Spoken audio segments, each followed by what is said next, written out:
हे सूरज मल नैयो न डोले रे कोयलिया बोले हो गईले भोरा भिनो।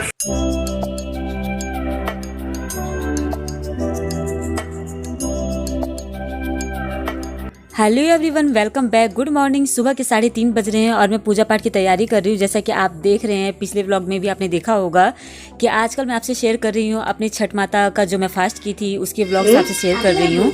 हालांकि छठ माता का जो पूजा है वो बीत चुका है, बट ये है कि इतने जल्दी करंट टाइम पे तुरंत में वीडियो अपलोड्स करना बहुत मुश्किल हो जाता है, तो इसलिए मेरे इन वीडियोज़ में थोड़ा सा लेट हो रहा है। बट ये है कि आज छठ पूजा से रिलेटेड ये आखिरी वीडियो है, क्योंकि आज आप इस व्लॉग में देखने वाले हैं छठ पूजा का दूसरा अर्घ, यानी कि मॉर्निंग वाला अर्घ आप देखने वाले हैं।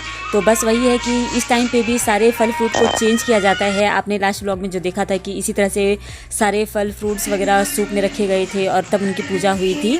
तो सेकंड टाइम में भी वो सारे रूल्स फॉलो किए जाते हैं, क्योंकि इस टाइम पे भी आप दूसरे फल को धो के साफ़ सुथरा करके तब आप इसमें भरते हो और उसके बाद से आप जाके अर्घ की तैयारी करते हो। तो जैसा कि आपने लास्ट वीडियो में देखा हुआ कि मैं खुद भी छठ पूजा का ये व्रत करती हूँ, तो बस मैं और मम्मी आ गए थे घाट पे।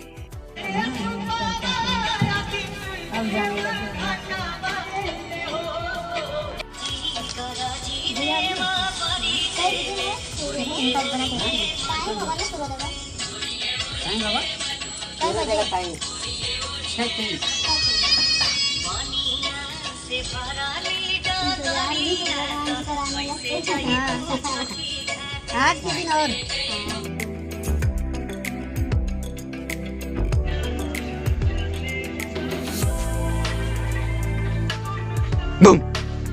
इतने में आलतू फालतू करके बैठ जाऊंगी।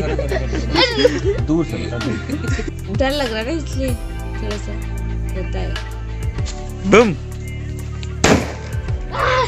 हट हट बेटा, इधर फेंकना। और अभी सुबह के 4:30 हो रहे हैं और मतलब कि ना आप पहले यहाँ पर घाट पे आके बैठते हो और सूर्य देवता की आराधना कर रहे होते हो, उनसे प्रार्थना कर रहे होते हो, अपनी इच्छाएं मांग रहे होते हो और जो भी गलती हमसे भूल चूक से हो गई हो उसके लिए क्षमा याचना कर रहे होते हो। तो इसलिए घाट पे थोड़ा सा पहले आया जाता है और बहुत सारी तैयारियाँ भी होती हैं जो इसी टाइम पर कर ली जाती हैं।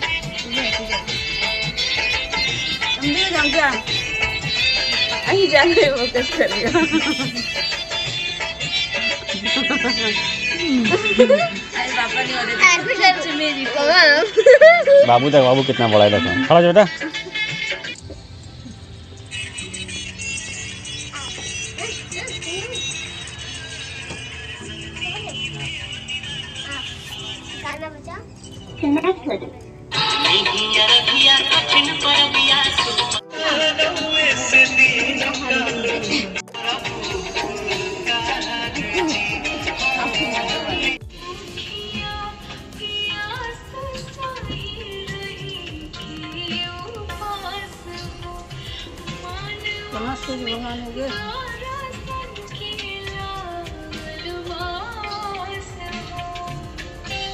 अगरबत्ती दे दो।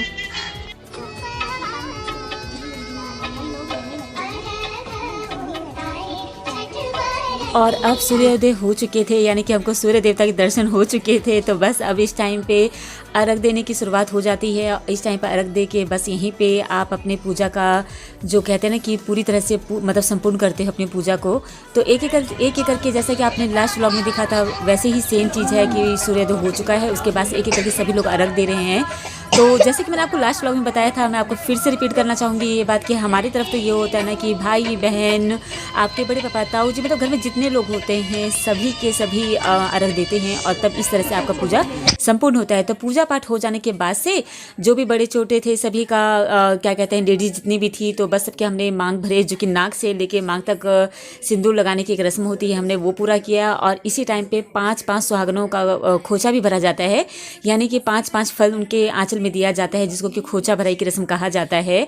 तो मैंने भी दिया और मम्मी ने भी दिया और इस तरीके से हमारी पूजा पाठ जो थी ना वो बहुत ही अच्छी तरीके से, बहुत ही कहते हैं ना कि एकदम खुशी खुशी सुखी संपूर्ण होना, तो बस उसी तरीके से हुआ। बहुत अच्छे से पूजा पाठ हो गया।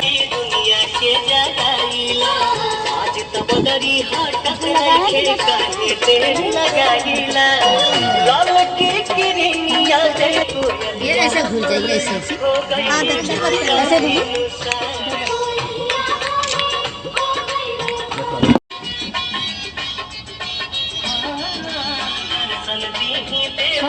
और अब हम सभी का पूजा पाठ काफ़ी अच्छे से हो गया था, तो छोटी वाली सिस्टर ने हम सभी के लिए गरम गरम और बहुत ही कड़क चाय बनाया, अदरक वाला, जिसको पी के तो बस मज़ा ही आ गया।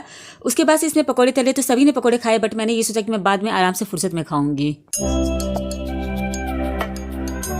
पूजा पाठ तो बहुत अच्छे से हो गया, जितने अच्छे से मैंने सोचा था ना उससे भी ज़्यादा अच्छे से हो गया। और ना मैं आपको सही बताऊं तो मुझे आज समझ में आया कि मम्मी गंगा जी या संगम में क्यों नहीं जाती हैं पूजा करने के लिए, क्योंकि जितने आराम से और जितने विधिवत तरीके से शांत मन से ना यहाँ पे पूजा हो जाएगा वो वहाँ पे नहीं होगा, क्योंकि वहाँ पे बहुत ज़्यादा भीड़ रहती है। बाप रे बाप, मतलब पैर रखने की जगह नहीं रहती है, तो ऐसे में आप क्या पूजा कर पाओगे। मगर हो गया, पूजा पाठ हो गया। तो अब छोटी वाली बहन पकौड़े बनाई है, तो बस वही मैं खा रही हूँ, जिसमें कि चना भी डाला हुआ है और बहुत टेस्टी बनाई है, बहुत अच्छा बनाई है।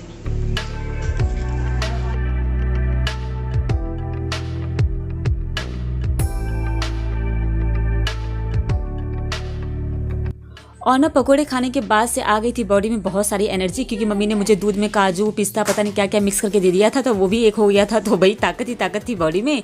आई ऊपर देखने के लिए तो लल्ला बस लगा हुआ अपनी मौज मस्ती में, बट मुझे ये चीज़ ठीक नहीं लग रही थी, क्योंकि यहीं पे पूजा किया गया था। तो मैंने लल्ला को बहुत डांटा और बाद में वो समझ गया, यहाँ से निकला, उसने कपड़े चेंज किए।